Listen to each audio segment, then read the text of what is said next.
All of this stuff happens to Mozart, but basically, then the ultimate conclusion that I'm trying to get at is that no, Mozart was the agent of his own Hmm.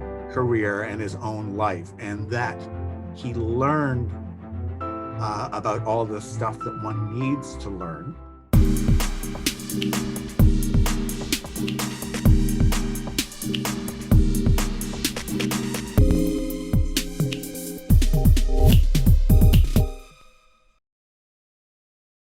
Thank you for watching this video. Please help us keep the show alive by liking and sharing this video, and by subscribing to the show and making sure the notification button is switched on. For those of you who can help a little bit more, there's a Patreon link down below where you can contribute whatever you can. Every little does help, and all the money will go directly back into the show. You can also keep up with our latest content on Instagram at The No Show Pod, as you can see on the screen. As you know, The No Show is an initiative designed to make academic research accessible to everyone.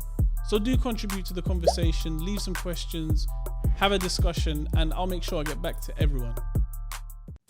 So Cliff, thank you so much for joining me on The No Show. I'm really pleased to have you. And I think, if I'm not wrong, I think you are the first academic that that's joining me who is an expert in Mozart, but is from a music department. So it's a pleasure. Yeah, my pleasure. Thank you for inviting me. So talk to me a little bit about your background. How did you sort of find yourself in this deep and immersive world of Mozart? I in one sense, the answer is clear. In another sense, it's probably the same answer that a lot of people would give, which is, I don't know. And I mean that in the sense that I have a very clear memory of, when I was taking piano lessons as a kid. I started when I was about 7. And at the time, well, not at 7, 7's a bit young, but by the time I got to be 11 or 12, I was a big Beethoven fan, let's say. Okay. Yeah. But I was also interested in a lot of stuff. So I made a point, and I think this is probably a common thing that happens to a lot of people who go into academics. I was trying to find out as much about classical music as I possibly could. And I was listening to stuff, and I wasn't particularly keen on Mozart, but our local library loaned LPs. I mean, this is how long ago it was, right? This is what you listened to, was LPs. And I ran across an LP that was wind music by Mozart. And, for all the classical music that I'd listened to symphonies and concertos and operas and songs. I'd never heard any wind music before, just for winds.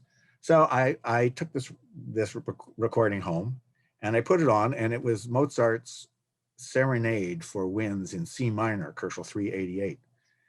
And it knocked my socks off. I just thought this is the greatest piece of music I ever heard.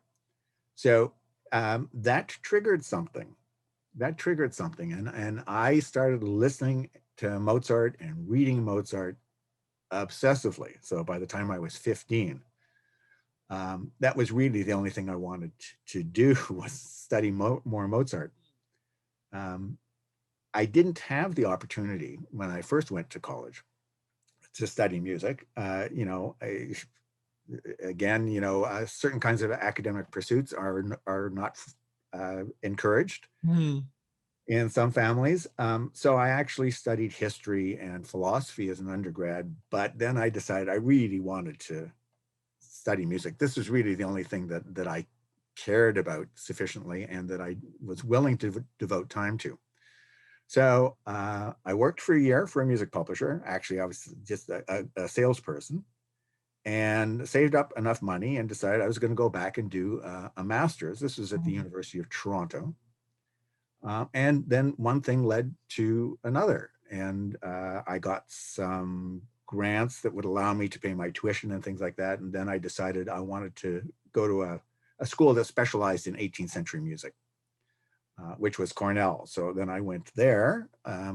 So it was a kind of circuitous route, but it came out of, as I say, I'm sure for a lot of people, some kind of overwhelming experience that you have, that you find something that is infinitely attractive. And I do have to say, in retrospect, the thing that amazes me most is I'm talking about more than 50 years ago, and I still think Mozart is the greatest by far.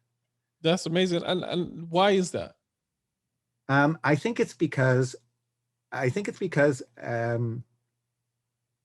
I kept changing the way I think about it. Okay, so the Mhm. material culture stuff that I was talking about has made me think again about new ways to approach the music.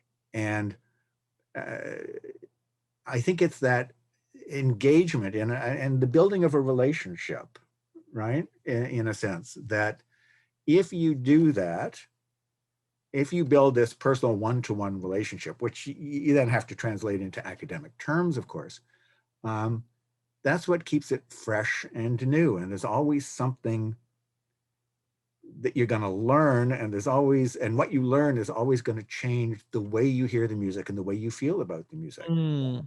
I see it as a long-term marriage that's been very successful. It's really interesting because given that you look at Mozart in a completely different light or in a new light, one that's not necessarily been adopted before, do you feel like you know Mozart differently to how other academics do? uh, I know that my academic work is in large part different from what other people do on Mm. Mozart. um, I was told when I was a graduate student, in a way, I was warned, let's say, that the more you get into it, the more you develop a personal relationship with whatever it is you're studying. So it becomes really impossible to, uh, in a way, be objective. Ultimately, it's a subjective relationship. So I give credit to everyone else who sees Mozart in their own special way. Mhm. Um, yeah, it's different, I know lots of Mozart scholars who love Mozart just as much as I do, and they have their specific takes on how to do the research and what should be done and what the kind of broader framework is. And it means just as much to them as it means to me. So the only thing I'd say is that I maybe hear things differently, but everyone has their own successful way of dealing and relating to the material. Absolutely. And obviously, a career full of Mozart. What do you feel like is sort of the most interesting or the most controversial thing that you discovered about Mozart? Um, that's not an easy question because uh, it depends what you mean by discovery, I right? mean, I mean, Not what you mean, but yeah. I mean, not necessarily as if as in you personally have discovered something for academia, but as in something, just a discovery for yourself, or you know, a fact that you sort of didn't know about Mozart that was sort of a bit shocking to you or interesting, or yeah, okay. I mean, yeah, in the academic sense, it's the thing that I discovered that struck me most is the interrelationship of sources. Mhm. Okay, and the way they can change the way we do things. And so, as a kind of recommendation, if I were saying, and I make my graduate students do this, got to look at every single source. I mean, I have had one graduate student who's now teaching at Sheffield who really wanted to work on My Fair Lady, right? And because he's been a Broadway fan forever. And I said to him, great, sure, pursue what you want to do, but just make sure you go and look at all the sources. And this has led him in a fantastic direction. I mean, he really is now, I think, the world's leading authority on Broadway because he went and Mhm. looked at the sources. So, from an academic and pedagogical point of view, I would say that. But I maybe lurking behind your question, um, the other thing I discovered is that it's possible to explain these things to everybody. Mm. And so I have done a fair bit of consulting with performers and changing the way they perform pieces, and that's for the benefit of the audience, and for the performance. I've done a fair number of BBC uh, broadcasts, some podcasts, just some CD review type things, and I really find it, in a way, one of the most gratifying things that um, you can talk to people and get them to hear or think about Mozart differently. So it's the outreach. Mhm.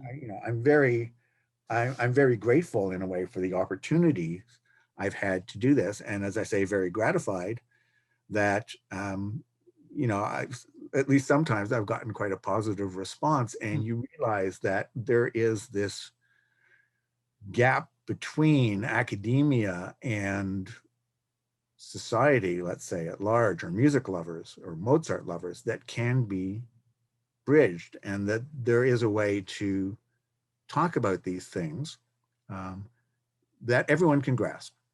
Absolutely. There's no doubt. There's no doubt about it. And I think this is one of the most fascinating things we've discovered on the show is irrespective of sort of the field and or discipline, there is an audience out there, Hmm. excited to hear this stuff, and particularly in your case. So one of the things that really interested me is that um, the letters between the Mozarts, which you before the recording, you said to me that very little in the letters was about music, and it was predominantly other things. So, what kind of stuff did they discuss? Um, I'll give you a very specific example Mhm. that will stand for many. Um, when the Mozarts were traveling in the 1760s, one of their first stops was in Paris. This was at the end of 1763 and the start of 1764. And Leopold he's writing to his landlord in Salzburg, who's also his best friend, a guy named Hagenauer, and he's talking about Paris, and it's really hard to describe Paris, so he recommends that Hagenauer look at a book that they have at home that's a kind of travel guide, 18th century travel guide. But he does say in particular, I'm really struck by the fact that there are no walls around this city, Oh right? right. So, virtually every Okay. 18th century city still has walls. So Leopold's really struck with that. Then he goes to London, and he says the same thing. He says, London is the same as Paris. There are no walls here. And then in a further letter, and this is where it gets really interesting, he says, I hear that the Archbishop back in Salzburg is going to build a new tunnel through the mountain that's, on the south side of Salzburg, to connect one of the suburbs with the main city. So they had to dig a tunnel through what's called the Monksberg, the Monks Mountain. And Leopold says, this is what I imagine. Okay, there was a stable there. He says, take down the wall. There's a fountain in the middle of this square. Then there's a stable. Take down the wall that's kind of right up against the stable and right up against the mountain, and build the tunnel right through the middle, right? So that when someone comes out of the tunnel from the suburb, they'll run into this wonderful big open square, and it will feel liberating. It will be impressive. It will be more in line with the kind of architecture that he has, urban architecture that he's seen in both Paris and London, right? The gate was finally opened, or the tunnel was finally opened in 1766, and it's a good old-fashioned gate. They didn't take down the wall that Leopold Mm. said. There's this little tiny door. There's some pictures of this at my Material Culture website, um, right? So Leopold is paying attention to details like that, like how to build a tunnel, how to make it impressive. He's thinking about modern city architecture. Uh, and that's just kind of one example of kind of his uh, actually pedagogical goals to some extent. I mean, partly, of course, because he was interested, but also because he wanted his children to think this way. So this engagement with virtually everything, right? I mean, so if the question is, what kinds of things did he talk about? The answer is everything. I think one of the sort of really interesting things to me is that it seems like he was interested in the arts beyond his own sort of discipline and beyond his own music. Yeah. And there's one really interesting aspect to that, which is kind of the way history works, right? So Leopold in almost all biographies or traditional biographies of Mozart is a kind of villain. In the story, he led his children around, he forced them to work. He almost put Mozart and his sister, through child labor, dragging them across Europe, and that the only thing he cared about was money, right? So because Mozart died, as people think, and it's not true, think he died poor and unappreciated, right? You transpose back onto the biography, you find the villains in the story that led Mozart to be incapable of dealing with the world around him, and that led to his supposed sorry end. And Leopold becomes then one of the villains in this story. That's how Mozart biography developed in the 19th century, Mm. and that inflects the way we do now. But when Leopold Mozart died, one of his good friends, who was the abbot at St. Peter's, wrote in his diary, "Today died Leopold Mozart, who could have been of spectacular and much broader service to the court." That he was a man who was interested in all sorts of things, that he was a diplomat, that he was a scholar, that, the diarist doesn't say this, but Leopold could speak French, Italian, German, and English, Oh wow. right? And Latin. Okay, of course he read Latin from his education. So even at the time, there was a recognition that, Leopold Mozart was much more than just a musician, but that's got lost in the Mozart biographical tradition, right? And what gets lost when you lose Leopold the man, you lose Mozart the son. Mm. Right? It's kind of like the apple doesn't fall far from the tree in a way, except that we've misunderstood what the tree is. And so That, that I the mean, apple. that's quite. I mean, it seems like the exposure that um the son Mozart, the son, gets early in his life is fundamentally a deciding factor in what he was going to be. Absolutely, and that's why, in a way, a kind of even broader biographical conclusion would be that the both the biographical and the analytical tradition, it turns Mozart into a victim. Mm. Mozart is passive. Things happen to Mozart, right? So Leopold drags him around Europe. The Archbishop in Salzburg doesn't like him.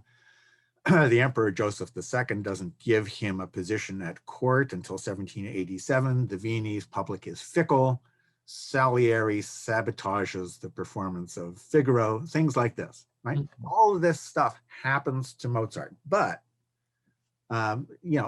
basically then the ultimate conclusion that I'm trying to get at is that no, Mozart was the agent of his own Mm. career and his own life, and that he learned about all the stuff that one needs to learn and developed all the interests one needs to learn, develop from his father. Right? So as I say, in the end, I'm trying to change Mozart from being a victim to being proactive. So where does this narrative of him being a victim or being passive come from? That's a kind of Gothic romantic thing, I think. Mm. So when Mozart died in December 1791, and he was writing the Requiem, someone wanted to put out a nice, good ghost story, and so they started publishing. Someone circulated a story that a few months before Mozart died, he was approached by a stranger who said, "I want you to write a Requiem."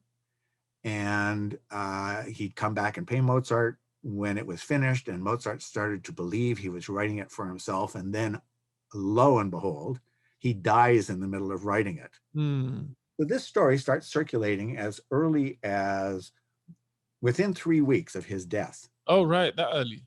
Yeah, within 3 weeks of his death. This is fantastic. So you take a piece then like the Requiem, a spectacular piece of music.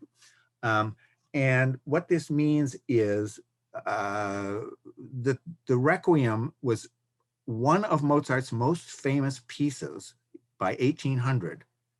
And at the same time, unlike other pieces, it was a piece no one had ever heard, Mm. right? Because there had been only 2 or 3 copies made. It had never been published.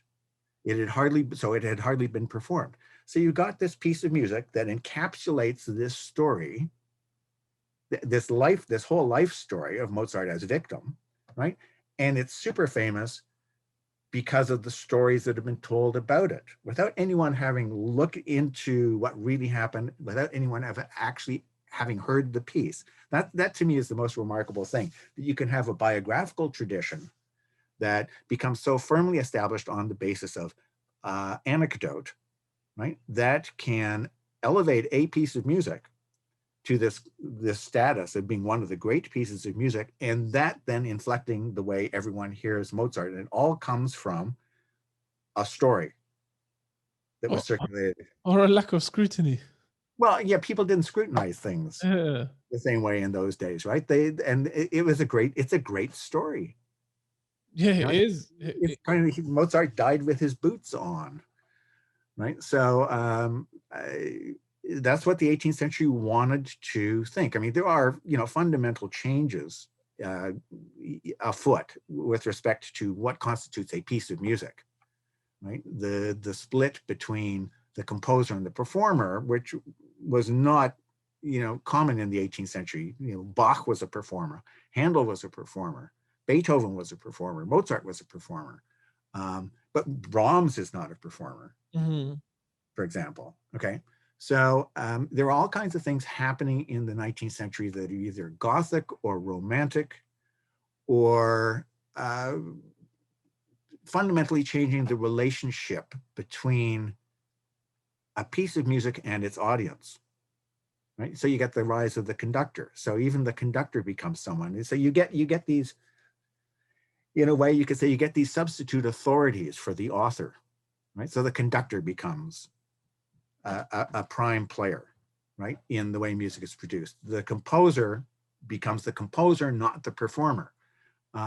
So that has the tendency, or that had the tendency, to elevate the composer, right, as being something above performance, Mhm. not directly related with performance. And so the work becomes the work. I mean, in the same sense that we read a book and we read a text, right? That's the work. Okay, but of course it isn't the work. That's a text is a text that we read. Mhm. It's the same thing with music, but that relationship gets lost in the 19th century, and it has the biographical implication then of making Mozart solely a composer, and then having to explain what are the presumed biographical facts, and the end result is the separation of Mozart from everyday life. You mentioned that the sort of biographical approach to Mozart has largely been just about music, and or but obviously there's you can imagine, somebody who had the exposure that he did and the traveling that he did with his dad when he was younger. um there must be far more to his life than sort of than is constrained by music. Yeah, there's infinitely more to his life than just music, and I think that's exactly the point that I hope I'm working towards. Um, and if I had a recommendation, it would be, unfortunately, it's incomplete. There is an English edition of translation of the Mozart letters from the 1930s that is unfortunately incomplete in the sense that, for instance, the story I told about building this gate through the mountain, this tunnel through the mountain at Salzburg, is not included because the translator decided that that was unimportant. Okay. Right? So, this kind of selective editing has contributed to um, the idea that Mozart, was not engaged with everyday life, and that all the kinds of things that, we're saying are interesting that he must have been exposed to, that's got lost. Nevertheless, There are editions of letters out there that are well worth reading. I mean, if I were, as I say, going to recommend something, it would be to try and find some editions, and I could recommend some that give the letters in full and read through. And I don't mean to blow my own horn here, but in 2006 I did a selection of letters for Penguin. It's called Mozart: A Life in Letters, and we made a point of including all letters, not editing them down and removing non-musical Mm. stuff. And the reaction that I get more than any other is that it's like reading an epistolary novel. Okay. You have this real life unfolding in front of you, a real life that's engaged not only with the kind of musical side, but with everything. And it's captivating reading. The Mozart and his father were very good letter writers. Oh, really? Yeah, very, very articulate, very elegant writers, right?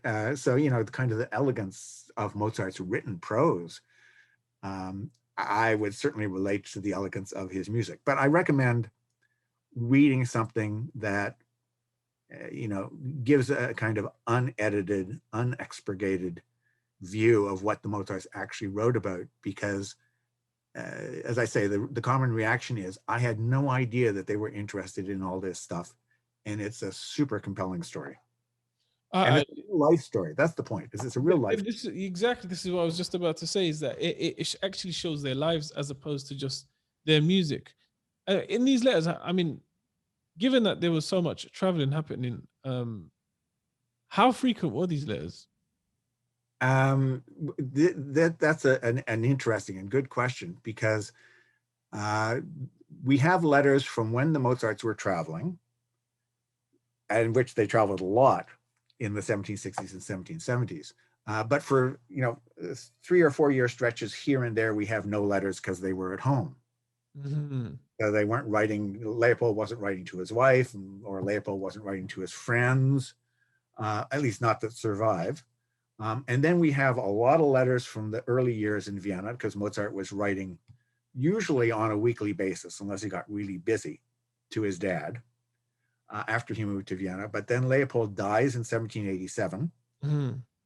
And so the letters more or less dry up. The only letters we have after that are the couple of times that Mozart went on tour. He went to Berlin, Dresden, and Leipzig in 1790, and he went to Frankfurt in 1790. And so his wife Constanza stayed home, so he wrote to her. We have those letters.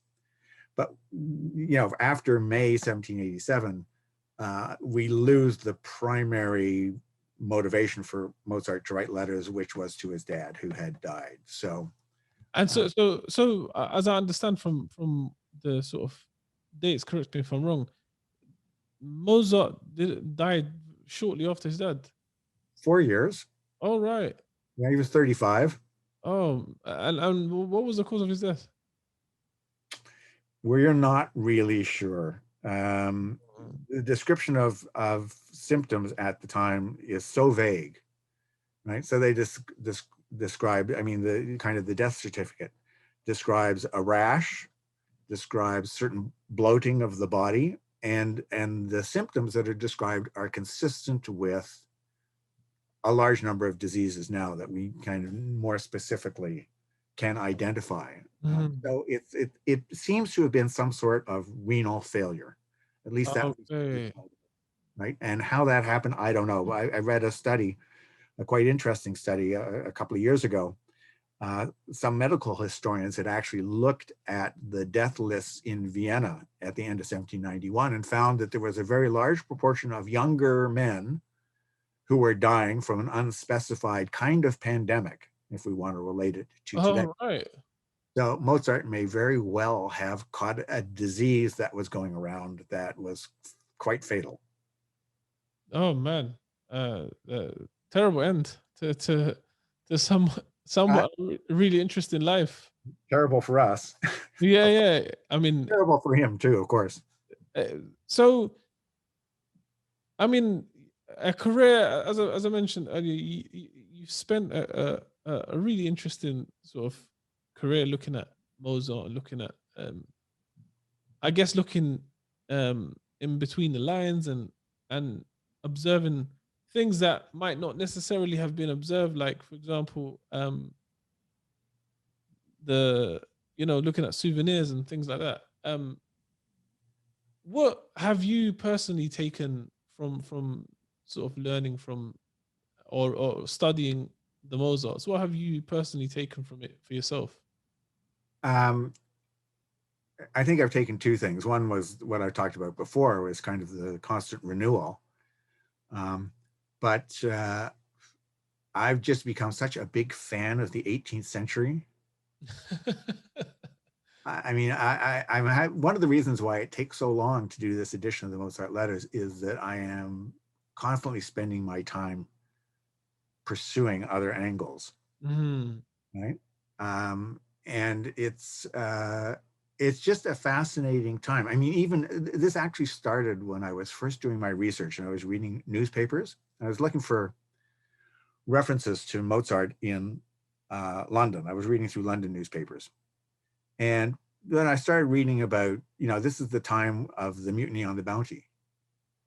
And it was widely reported in the papers, right? mm, So every day there was a story about Captain Bligh coming back to England and, how awful the mutineers were. Obviously, the 18th century view of the mutiny on the Bounty was not your Marlon Brando view, mm, right?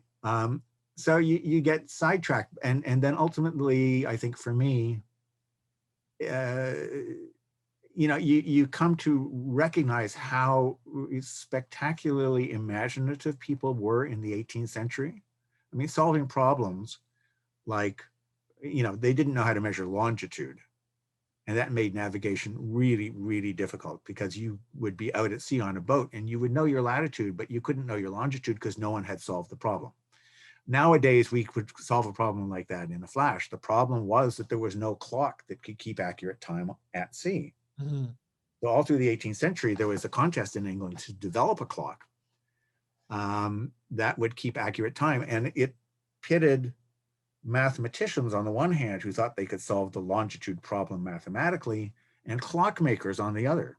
Okay. Okay. And so it turned out, and this goes back ultimately to the material culture stuff. It turned out that the solution to the problem was a mechanical one, not a mathematical one.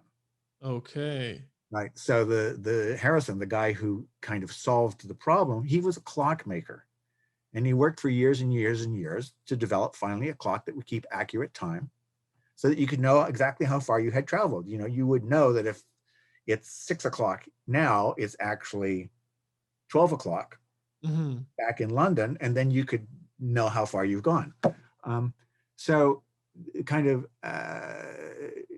as I say, this leads back to the material culture thing because the essential object in this whole story, right, is the physical object of the clock, Mm-hmm. right? So thinking about all sorts of things from an 18th century perspective by going through the objects themselves is enlightening, right? Not only because you learn something about how problems were solved, but just the basic perspective that material objects offer a way into understanding some of the great advances. I mean, time, measuring time is clearly central Mm-hmm. to everything we do and everything we think. Um, and the way in is through the physical object of a clock.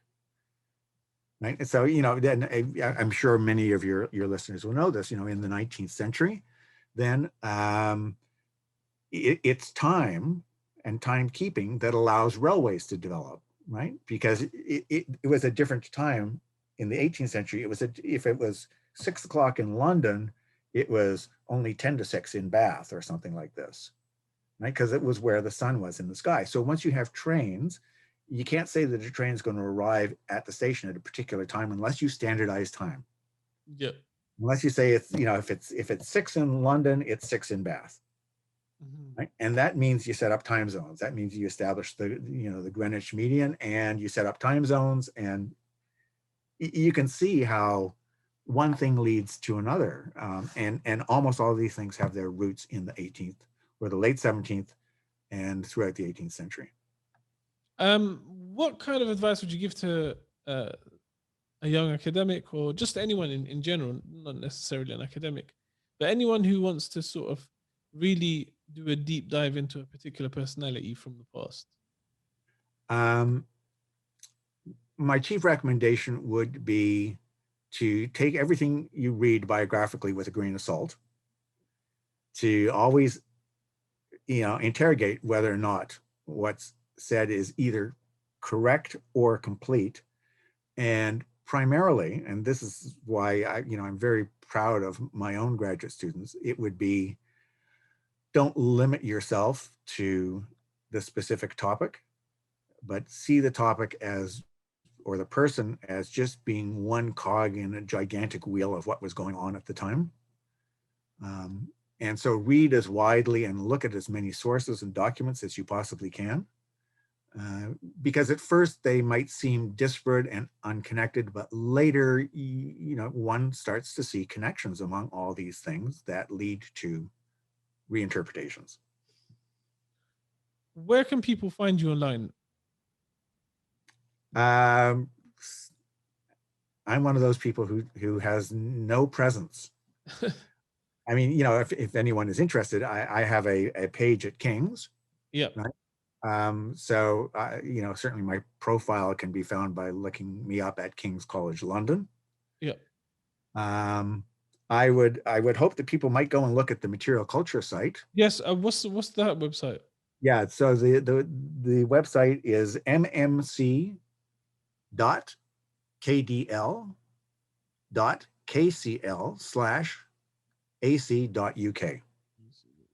I've got that, so I'm going to link down to the episode as well. Okay. Excellent. Cliff, thank you so much for joining me. It's been a pleasure speaking to you. I mean, I've learned a lot from your sort of career looking at Mozart, and I do hope that listeners check out Cliff's work. It's amazing. It I guess teaches us fundamentally to really keep an open mind when you're looking at sources and looking at particular people in the past. So thank you so much for taking the time to join me. It's been a pleasure. Sure, it's my pleasure, Hussein. Thanks a lot. Thank you for watching this video. Please help us keep the show alive by liking and sharing this video, and by subscribing to the show and making sure the notification button is switched on. For those of you who can help a little bit more, there's a Patreon link down below where you can contribute whatever you can. Every little does help, and all the money will go directly back into the show. You can also keep up with our latest content on Instagram at The No Show Pod, as you can see on the screen. As you know, The No Show is an initiative designed to make academic research accessible to everyone. So do contribute to the conversation, leave some questions, have a discussion, and I'll make sure I get back to everyone.